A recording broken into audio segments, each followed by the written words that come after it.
Hi there, and welcome back to the ninth annual ADHD Awareness Expo. My name is James Ochoa, and in just a moment, I'll be talking to you about the three powerful ways to manage the emotional distress syndrome of ADHD. Reset, recenter, and re-envision is really what I want to talk to you about today regarding the diagnosis of ADHD and how to powerfully work with the diagnoses. But first, I'd like to remind you to stop by the online virtual exhibit hall and to sign up for your free virtual goodie bag that Tara has so wonderfully put together for us. Surprise gifts from ADHD Awareness Expo members and speakers, myself included. So take a look at that. I think you'll enjoy getting some of those goodies to take with you down the line and use as resources going forward. I'm super excited about speaking again on the ADHD Expo, and I just can't say enough about the appreciation I have for Tara having put this together years ago and really finding a fantastic resource, in this case, to really trump up the idea of October being the ADHD Awareness Month, and for all of us to really focus on how much the diagnosis of ADHD affects our community, our society, and how we go about living with it powerfully and really learning to manage and work with the diagnoses. I am James Ochoa, as I said, and I am the director of the Life Empowerment Center in Austin, Texas. I use a mentoring, coaching, counseling approach that's very educational, directive, action-oriented, that really does help to develop personalized strategies quickly in a way that work for them. Critical factor on the ideas of strategies regarding ADHD is that they have to come from what I call the inside out. But being able to connect to yourself is what we're really talking about in my topic today of the emotional stress of ADHD, so that you can be centered, to be able to create and find those kinds of personal strategies that really do help you to live powerfully with this diagnosis. This has been my sole focus as a as a licensed professional counselor. Almost 30 years now. It has been 99% of my focus is the diagnosis of ADHD. And if you've seen some of the work that I've produced in my book, Focus Forward, Navigating the Storms of Adult ADHD, which really focuses on the emotional and mental stress that we're going to discuss here today, or any of the other products that I have put out, I really do. This has become my life course in a way to help folks really understand not only diagnosis of ADHD, but the stress that spins off of it. And so learning to develop those strategies and those kind of things is critically important. I've created a really fun podcast called The Complex, and you can find it on any of your podcast centers. That is a follow-up to my book, Focus Forward, and uses narrative, fiction, or radio theater as a way to help us understand ADHD and powerfully manage it. And I also have something on this podcast called Afterthoughts, which is a way to strategically manage the episodes that you're hearing of an ADHD apartment complex in Austin, Texas, that of course is all fictional, but many people with ADHD really relate to in a way that's helpful. I've also finished a video education series that is available now as a great way to get to me here in Austin, Texas without having to come here. So it's a way to understand my theoretical knowledge of ADHD, directly talking with you and the camera and with an outline for you to really powerfully focus on this. And finally, I'm creating now something called Shiny Shorts, which is a podcast of 5 to 6 minutes that will powerfully look at how to manage the diagnosis of ADHD on an ongoing basis. And so you can find all of this on my website at www.jamesochoa.com. And I really look forward to talking with you today about the emotional and mental stress. So let's get moving on that, okay? Let's begin talking about the powerful topic I would say is critically important for those diagnosed with ADHD. And that topic of the emotional stress and three powerful ways to really manage it, I came up with a term in about 2003 called the emotional distress syndrome of ADHD. And the EDS of ADHD really is the mental and emotional stress that spins off of the diagnoses, behaviorally, neurologically, emotionally, mentally, spiritually, on how you make meaning in your life. All of those things really create the emotional stress really creates a disruption in those areas of our lives. And so as a professional counselor, it became a real clear focus point for me that if I was to really help those with the diagnoses and my decades of work in the field, that this was where my focus settled, because it is and was and continues to be the greatest conundrum for us diagnosed with ADHD. Now, I say for us diagnosed with ADHD because I too carry an adult diagnosis of ADHD that occurred about 22 years ago in my life when I was a professional in the field. And if you've read any of my work, I came to the field thinking that much of my learning challenges came from a closed head injury I had at 4. And so that was certainly a hugely significant event in my life. But I thought that's where most of my learning issues came from.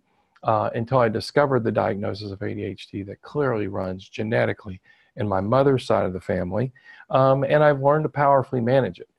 So in many ways, I talk about treating ADHD from the inside out. I've had to organically grow many of my theoretical constructs and strategy systems in managing ADHD.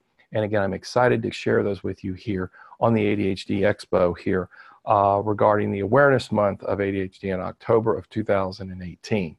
So what are those three most powerful ways to deal with ADHD? Because here I have 10 to 15 minutes to really make a difference and a way for you to go back and take a look at something that can be highly useful in your life going forward. So the first thing you want to learn to do is what I call reset. And you reset when you feel out of balance. And you want that to be as automatic as taking a breath. So the idea of resetting, and for us with the diagnosis of ADHD, many of us with ADHD will say, well, I think I'm going to have to reset all the time because I feel out of balance constantly. And that out of balance feeling, okay, interestingly enough, can come from the ideas of both negative stress or positive stress. Okay, so most of us with the diagnosis of ADHD really do recognize that negative stress or distress is the most critical component that we're aware of, because we're constantly falling back into that default measure of feeling really horrible about ourselves or embarrassed, or once again, I said something I didn't want to say. And so most of us are very familiar with the concept of negative stress or distress. The other ideas of stress are positive stress or eustress. EU stress is positive stress, that you ride a roller coaster 9 times in a row and you're going to feel the stress of that roller coaster. So many times when folks with ADHD learn to reset and recenter themselves from an area of feeling out of balance, once you learn powerful strategies and you learn to manage the distress in your life in effective ways, many folks, when they're beginning to reach their potential or really go after the things they want, also start going after positive stress. They're like, wait, I still feel overwhelmed, but it's all good. Well, that's as much reason to reset and refocus yourself in the diagnosis of ADHD. At least 15, if not 20 years, have been on the positive stress side of the coin in managing my own ADHD. And that positive stress takes as much rebalancing for me as negative stress does many times, because I have some fantastic things going on in my life. And you can too with your diagnosis of ADHD and really being able to reach your potential. So when you feel out of balance, you want to first notice that feeling. For many people, it will be, I feel confused, or I feel a little frustrated, or I feel a little detached from the world. But that feeling of out of balance is going to be unique and somewhat personal to each individual and understanding how it shows up. You want to shift at that point to take an action to reset. Okay, so that action to reset is critically important, and it could be as simple as a significantly deep breath. It could be going to get a drink of water. It could be standing out in the sunshine for a few minutes, but something to jump your neurology out of that out of balance in space of recentering yourself. I think after so many decades of treating this, that the ideas of recentering and the ideas of rebalancing are likely the most important aspects on the ADHD spectrum for us to feel effective and to keep taking actions moving forward. So the first thing you want to do is learn to reset when you feel out of balance, and you want that to be as automatic as taking your next breath. So much like I'm feeling positive stress and doing this video right here, I will tell you that my ability to just take a full deep breath, I immediately feel settled, and it helps me to feel a sense of resetting. So, secondly, once you feel that sense of resetting and you take some action to rebalance yourself, now you want to actively recenter yourself throughout your day. So the recentering of yourself, I would talk about as an insulation for the emotional and mental stress that comes off the diagnosis of ADHD. So when I'm thinking about recentering myself throughout my day, I'm doing things what I would call are micro meditations that are layered in your daily routine. You could use things like watching a minute on a clock or on a timer to take deep breaths with. You could also take 10 deep breaths as a way to recenter yourself throughout the day. So let's go through those three real quick in a way that'll teach you these things that I want you to use as immediately as after this video that you're watching. So the first one is a micro meditation. A micro meditation is a 1, 2, 3 minute meditation that you do throughout your day. These could be guided meditations. They could be a prayerful poem that you read. It could be sitting on a bench outside your office. But this short mini meditation, because mindfulness and meditation I see as a relationship that you build with yourself. And it's something that I've created a really effective blog for on my website about how to learn the art of mindfulness and meditation for us with ADHD. But these micro meditations throughout your day help to insulate and recenter yourself regarding the distress that can come at you in places that we rarely can see, or that come out of the blue is what it feels like most of the time. So that's one idea on 1, 2, 3 minute meditations. Specifically though, in a very detailed kind of micro meditation is called Watch a Minute. Now, Watch a Minute has been one of my favorite micro meditations for years to recenter myself throughout the day.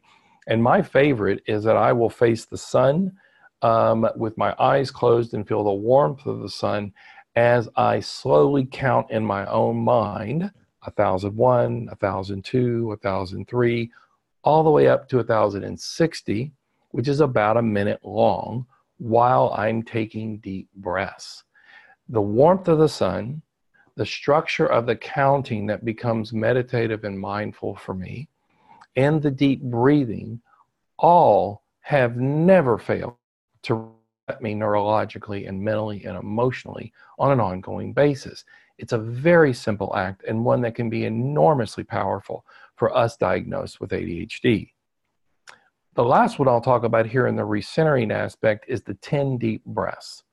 10 deep breaths will take you about 3 to 4 minutes to do. And the 10 deep breaths that I am talking about as a resource come out of the material of a gentleman named Wim, W-I-M, Hof, H-O-F. He's gotten viral on the internet regarding his ability to take deep breaths and teach people that in a very yoga-like fashion in many ways, but he's also purposed a way to really get into the body of the use of cold therapy and some other things that are very interesting to go and look at for us with ADHD as a way of recentering. The 10 deep breath techniques are simply that when you're taking a deep breath, you want to be able to push your stomach out, okay, on the breath in. So it's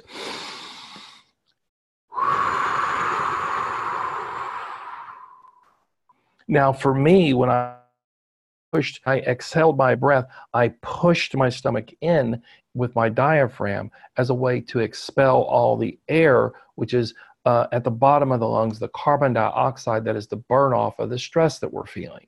And so those 10 deep breaths, you want to take 10 very deep breaths like that in a very even-keeled way. If you begin to feel dizzy or a little lightheaded or tingly, those are normal, and you can slow down the pace of the breath. But the key piece about this as a micro meditation or as a way to recenter yourself is on that 10th breath, when you breathe all the way out, you hold your breath for as long as you're comfortable, which becomes a meditative space because you've brought more oxygen in over those 10 deep breaths. And once you've held your breath as long as you feel comfortable, then you take your full breath in with your stomach pushing out, and you hold that breath for as long as you're comfortable. Now, that will take you about 3 or 4 minutes. It is absolutely a favorite micro meditation of mine throughout the day, and it will absolutely help to recenter. The third thing I want to talk to you about today is how to stop and re-envision your best self. Most of us with ADHD, as a result of the emotional distress syndrome, in my opinion, get thrown out of our visions, or it feels impossible, or we'll never get there, or we forget the next actions we're going to take. And so the ideas of re-envisioning your best self is you've reset yourself from feeling out of balance. You've recentered yourself by doing micro meditations. Well, it's a great time after a micro meditation to re-envision your best self and where you're headed. A passion project you've created, something you're really centered on, you want to complete that day. But you kind of gaze into the future as I talk about it in a singular space to notice a fine detail in the process of what you're doing. So if I had a passion project of, if you've read some of my newsletters and blogs, I have a passion project around some glass beads that I discovered that were created in India 50 years ago, and they've been a very shiny object for me to play with artistically, create things out of. Well, I took that fine-toothed detail of what my next action is in that area, truth be told, really right now in my life that I envision, is that I have someone making me a welded tree for these chains to hang off of. I have a vision of going to different art fairs around my community to be able to sell these chains to others as a way of passing on beauty in the world. But for me, envisioning that sense of my best self, of a passion or a project that I'm focused on, allows me in a fine detail, I can see the beads hanging off of this metal tree that's not even built yet. But that's my vision that holds me. So I take a fine detail and I hold that focus. Then I allow myself to be curious about how that vision will come to fruition. Where will it go from here? If there's a dilemma or a problem around the vision, or a challenge that I haven't gotten through yet, then what I ask people to do what I call is an open-ended question. I wonder how I could do this in a way I haven't thought about before. I wonder who could help me. That curious observation, open-ended question approach allows the mind to find insight and action to move forward. And so that insight and action to move forward comes off of it in these bursts of insights we would call epiphanies. Oh, I get it now. That's what I want to do. That's the neurological energy you're looking for in this idea of re-envisioning your best self as you focus on the actions moving forward. So if we look at these three areas and a way to really powerfully manage the emotional and mental stress of ADHD, again, you want to learn to reset when you feel out of balance, okay, as automatic as taking a deep breath. Secondly, you want to actively recenter yourself throughout your day. Micro meditations, 10 deep breaths, watching a minute in deep breaths to recenter yourself. And then third, you always want to re-envision your best self. Re-envision the passion that you're going for, the things that you're most focused on that are important in your life. That allows us to keep those neurological networks creating themselves in a place where the distress has less opportunity to throw us out of balance. So I have really appreciated you listening to me today on the ADHD Expo for 2018. And I hope these things can really help you to recenter yourself and feel more connected in managing powerfully ADHD. And don't forget to go by the virtual goodie bag store again to get all the things you want to regarding resources from the ADHD Expo. And I really thank you for taking the time to watch my video today.